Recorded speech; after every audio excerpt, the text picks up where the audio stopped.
if you're feeling resentful about something, there's a shadow that reveals itself in two ways. One is it's a pointer to your immaturity.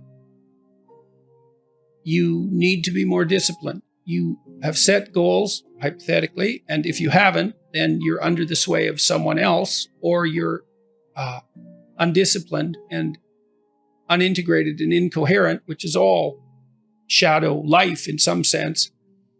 You're pursuing short-term impulsive goals because you haven't thought it through. You're pursuing goals that other people have established for you. You're not pursuing any goals at all because you're too nihilistic to believe that life has any purpose. All that's shadowy, let's say. But maybe you have set goals and now you're resentful about all the work that you have to do in order to acquire those goals, and maybe that manifests itself as a broad-scale critique of social structure. That's immaturity, and so you can delve into that and you can find out where you're still a spoiled child and hopefully take action to rectify that. Or you may find that you're being compelled to do something that violates your integrity, and you need to stand up for yourself and say something that you don't want to say. And then you may have to learn how to incorporate your anger into your actions so that you learn how to say no when you need to say no. And so that actually means that you're furthering your ethical pursuit as a consequence of integrating your shadow rather than deviating from it.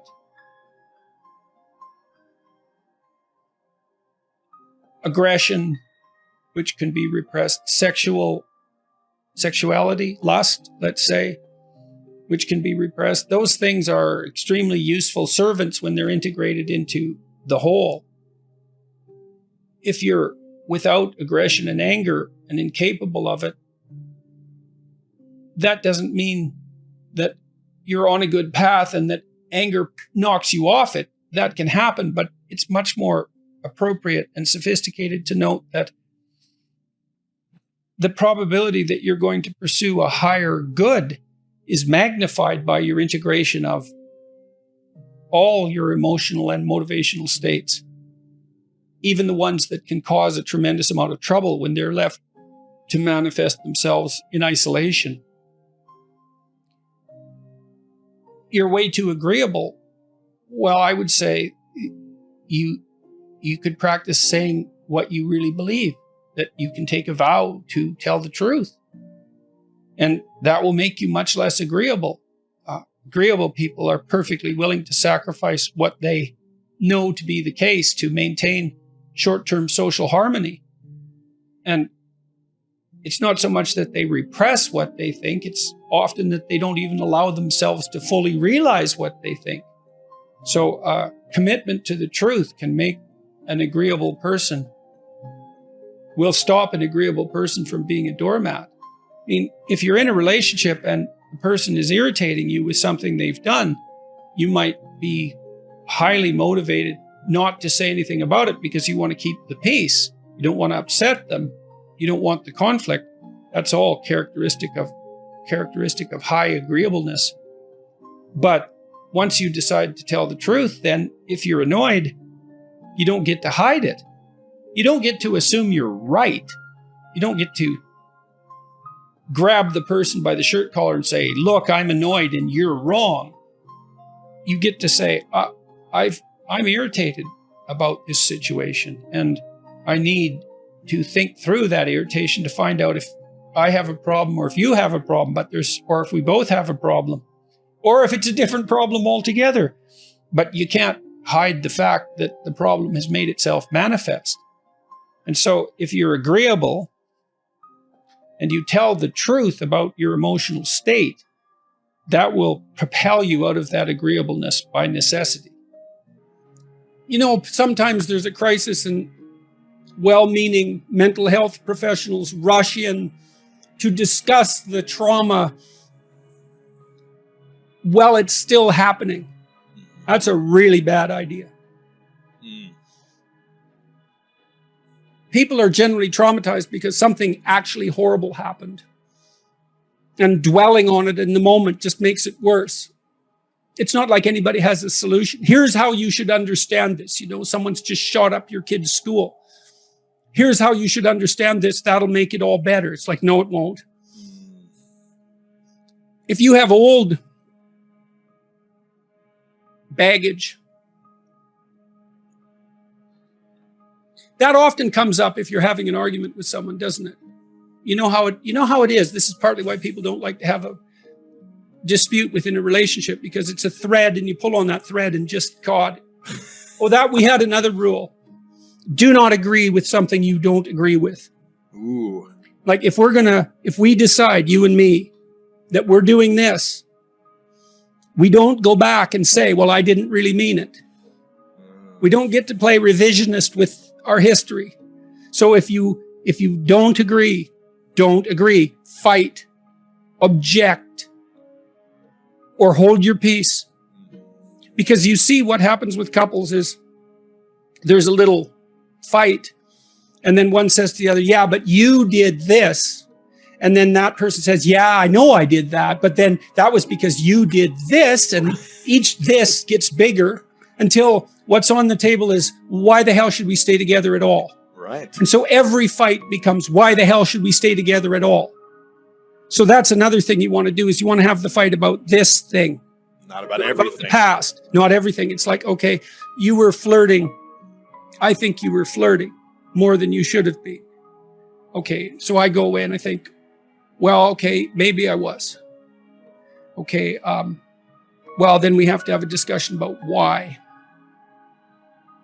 And maybe we can solve that. But mostly what we have to do is figure out how to not have that happen again. Okay, so we're going to go see the same couple again. What is it that you want me to do? So I'm the flirtatious one, let's say. What do you want me to do? Well, you have to figure that out. It's like, no, I'm stupid. Like you. We're equally stupid. I need to know what would satisfy you. And you need to figure out what would satisfy you, so I know. And that's also extremely useful, is establish your conditions of satisfaction, make them explicit, let the other person know. Yeah, you can't read someone's mind. We're very bad at that. We're bad at reading our own minds, for that matter. Yeah. So if I have a fight with Tammy, let's say, sometimes I remember to say, okay, what do you want me to do right now? What can I do? What should I say and mean? You know, and you think, well, you shouldn't let the other person put words in your mouth. Well, fair enough. You know, I'm not asking for something false. I'm saying, I'd like to not have this happen. Can you see a way out? Is there something I could do to increase the probability that that's the route we could take? And, you know, sometimes that works. But the other person has to let you know what they would find satisfying. What your brain wants from you in relationship to a traumatic memory is indication that you're no longer vulnerable to the same problem. That's what memory is for, right? You remember something bad and you process it so that you change your interpretation or your behavior or the situation or whatever you can change so that it isn't going to happen in the future. And if you do that thoroughly, you'll generally let yourself rest. You have the memory to protect yourself from it happening again. Well, that's the purpose of memory in general. Right. You make sense of your past behavior so that the good things that happen to you can be duplicated and the bad things can be avoided. It's not to make an objective record of the world. It's to make a functional map of the world that you can apply to the future. That negotiation is the eradication of the need for that pretense. It's like, you got a problem with me, let's sort it out. Because we're going to carry it with us. You want to do that? So people wonder why I engage in conflict. I hate conflict. And I find it very stressful. But conflict delayed is conflict multiplied. Ooh, that's so true.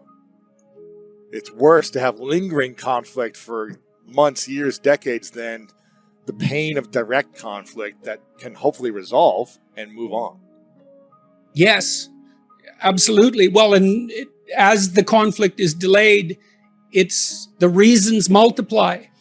And the persons who are involved, because they're avoiding demean themselves and get weaker and less confident. And so it's a vicious circle. It's better to notice. There's a line in the New Testament. Christ talks about prayer. And so you imagine that as communion with God. So you could imagine that as an attempt to confer with the ideal, or maybe to even occupy that space for a while. Well, Christ says, if you have a problem with your brother, you fix that first. Go pray later. Yeah. Yeah, well, that's it. That's wise. And that's a good thing, you know, if you're angry with the people who are close to you, if you're resentful. I read a lot about that in chapter 11. Resentment is so useful. It's so useful. It's so horrible. It's so toxic. It's so destructive, but it's so informative. Right. If you're resentful, you're either being oppressed and not standing up for yourself, or you're whiny and should grow up. And both of those things are really useful to realize. And all you have to do is notice that you're resentful and want to do something about it. Okay, I'm resentful. Okay, am I immature? You know, are people picking on me, or I am immature? If people are picking on me, do I have something to say or something to do? I should do it. It's a gateway to improvement, resentment. Or you can let it, you can foster it and let it devour you and take you places that no one with a clear mind would ever want to go. Hell. That's resentment, man. That's the pathway to hell. And if you don't believe in hell, you don't have any imagination.